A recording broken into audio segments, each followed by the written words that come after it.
Heidi Huber on. She is she's the head of Ohioans Against CommonCore.com, and I heard her last week on Doc and Skip show on Blaze Radio in the morning, and I learned more. Heidi, are you there? I am. I learned more from you in a half hour of listening to you on Common Core than I knew. I just think you are really, really well spoken, and you're approaching this in such a way that is really simple to understand. Let me jump into what happened over the weekend. Arne Duncan, the education secretary, said Common Core is not a national curriculum. Well, I think the timing of us talking is incredible. You know, the morning after the NGA event, I fear what diseases they've left D.C. with this time. But the gifts from the devil never come without a price, and that is exactly what we're experiencing. This idea that this is not a national curriculum, they have put in place every punitive damage, punishment rather, to suffer under if you don't do things exactly according to their plan, which results in a national curriculum. Okay, you're talking about, hang on just a second, you were talking about NGA, and I don't know if most people speak that vernacular. That's the National Governors Association, and this is critical if you're understanding Common Core. It's critical that you understand the role the National Governors Association has played in Common Core. Can you take us through this history a bit? Dial it back to the NGA conference 2005, which was the only NGA conference that incorporated the Education Summit of Achieve, Inc. That is where Bill Gates came in. It was redesigning the American high school, was the Initiative for Action, is the guise it was under. Governor Huckabee at the time was the chairman of the NGA. This, to give the guise of a state-led effort, the National Governors Association and the Chief Council of State School Officers basically partnered with Achieve, Inc., which is a child of the NGA to begin with, to come up with these national standards. They don't call them that; they just called it this common goal, this common set of standards among the states, just for this objective of getting everybody at a minimum standard. But what they did was they devised it with funding through the federal government, with funding from Bill and Melinda Gates. These have become now the pretense of the state fiscal stabilization funds. This idea that this is tied to the race to the top, which it is, and it is the blueprint in detail of how to feed this into the states. The big bucks go back to the state fiscal stabilization funds. And if I can read to you from a statement from the American Association of School Administrators. Okay, so these people are part of the machine, so to speak. Any school district whose state applied for and accepted funds under the recent American Restoration Reinvestment Act is now required to submit to the state new and comprehensive information with identifying information on every student and every teacher in their school district. This regulation applies to all U.S. school districts. We banged this drum when the stimulus package was going out, and I said, do not take this money. Don't take this money. Don't take this money. You are going to be trapped in a national nightmare. Don't take this money. All of the states said, no, it's not going to be a problem. And look here we are now. Could you answer this question, and then I'm going to get off of the governors. But many of the governors, let's take them one by one. First of all, Huckabee said that he was unaware that these things were going on, that this has turned into a nightmare, and that he was against it now. Then he went back to the National Governors Association and said, don't abandon it, rebrand it. Where does Governor Huckabee stand on Common Core? He says one thing in public and another behind closed doors. He has to, because his fingerprints are on it. I can't speak for him. I don't know that some of this, well, quite honestly, let's face it, none of this was probably crystal clear to the governors at the time. The problem is this is not the governor's role. We have moved into what you've been speaking about for 5 years. This is an administrative state. Some of the comments that came out from the Blaze article this morning, I know there are some who aren't in favor of this, but the state is moving forward through the Department of Education. Mm-hmm. completely lost our representative government. We have no path to restitution. They've eliminated that for us.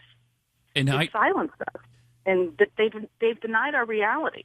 And the founders' intent was for education to be handled at the local level, as closest to home as you can possibly get it. And no parents and no teachers had any involvement in creating this. Isn't that correct?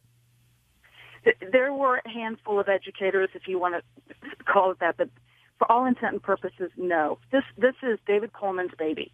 He and a select half dozen other people behind closed doors, and because Who is of he? it being a Who's David Coleman? The head of the chief. His closest come to education was his mother was a teacher. David Coleman, you can trace back his beginnings at McKinsey in corporate or McKinsey Consulting, and that may sound familiar because they were the ones that advised Enron. McKinsey's new gig is big data. That's their mantra. The chief people that came out of McKinsey, Coleman, Gernster, who is the IBM chairman, and Sir Michael Barber. Those three all came from McKinsey. They have found a way to monopolize this data collection and utilize it in any capacity they wish. Okay, so let me go back to the governors, because some good governors are in this deep, and they are defending and doing everything they can to make sure that anybody like you or like me is considered a conspiracy theorist. Scott Walker is in it and for it. Governor Herbert from Utah. From Utah is for it. I mean, if you look at Texas, Texas was against it, but I think that's a ruse. I think Texas was the first one that said no Common Core, but then they put what was the name of that thing? C-scope in, which is the same thing. And now you're starting to have exactly what Governor Huckabee said he wanted to happen: rename it, relabel it, relaunch it. And so now you're having things like, I love this, next generation Sunshine State standards. And you have Iowa Core. They are changing the names of it, and these governors and people in power are trying to convince us that, oh yeah, you know what, you're right. But that's not going away, is it? It's not going away. The governors are the ones who, I don't understand how statutorily they had this authority. They're the ones that brought this into the states, to agreeing to these grant apps for the race to the top and the state fiscal stabilization funds, to the stimulus funds. The governors are the ones that accepted those. Again, an end run around state legislatures. They take it to, in Ohio, it's called a controlling board. The grant's accepted there, that's where it gets its legal basis. The reason you see so many pieces of legislation that are able to get out of committee that are related to, protecting the data, related to stopping the assessment, that's because those pieces can be dealt with later, so to speak. They absolutely cannot eliminate college and career-ready standards.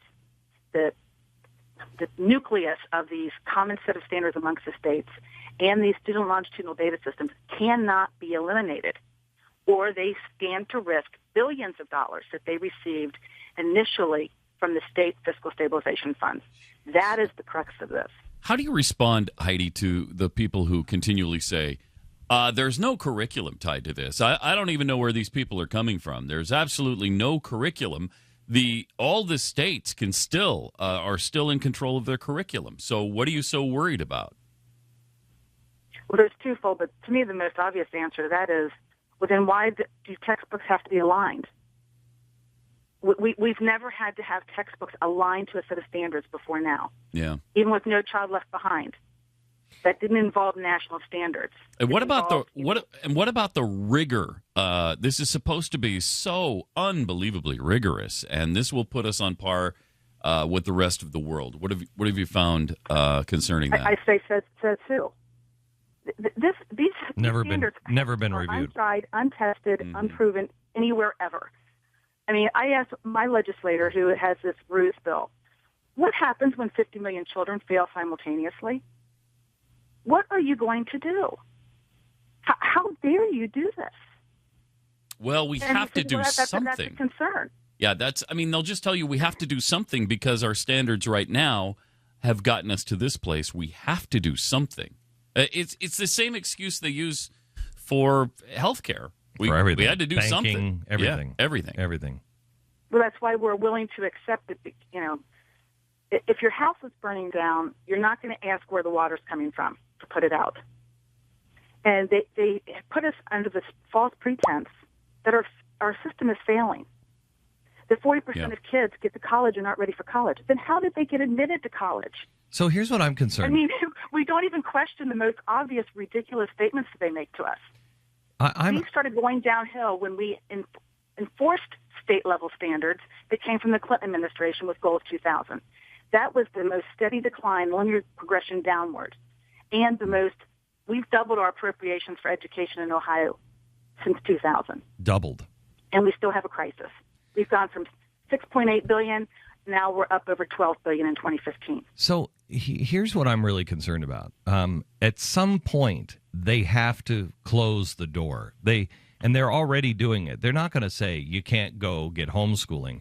What they're doing is they're aligning all of the tests for colleges aligning them with Common Core. So if you can't figure things out the way you learned in Common Core, you can't compete in society. You won't get into college, which I'm not all broken up about. But am I wrong on that?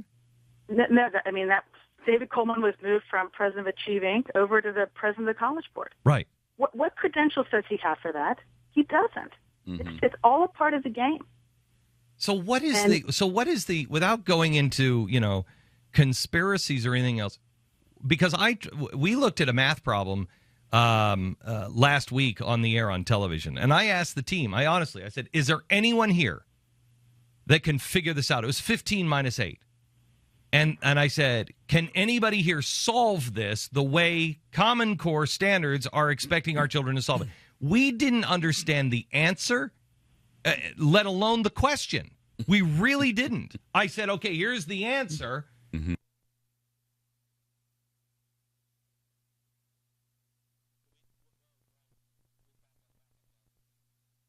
What is it they're trying to do?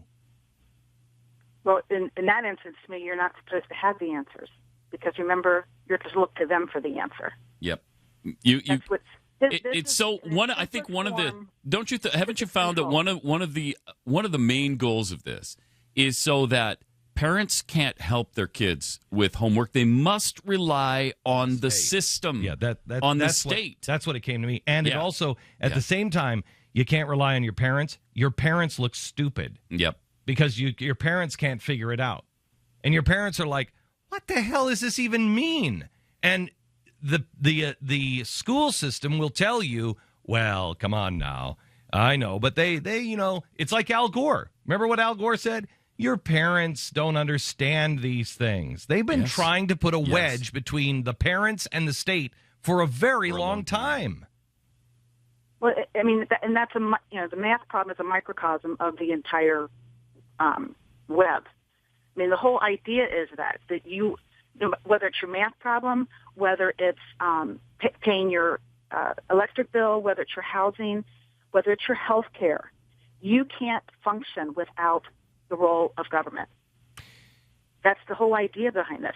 There is no right or wrong. It's whatever the state says it is. What is the biggest mistake people who are against Common Core make? What is the biggest mistake when talking to somebody about this? And what is the biggest positive? What makes the most inroad? What is the worst and the best argument? To me, the worst argument is we have fallen into the trap of they designed for us, which is to argue about the standards.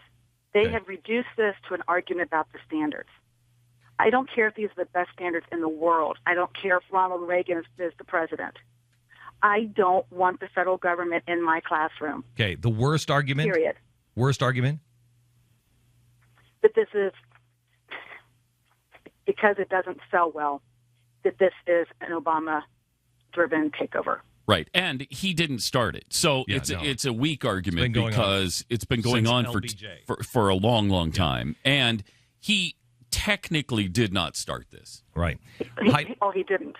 Heidi, this is a 50-year march since 1964. Yeah, so it's a bad to call this Obamacare is wrong. Is wrong.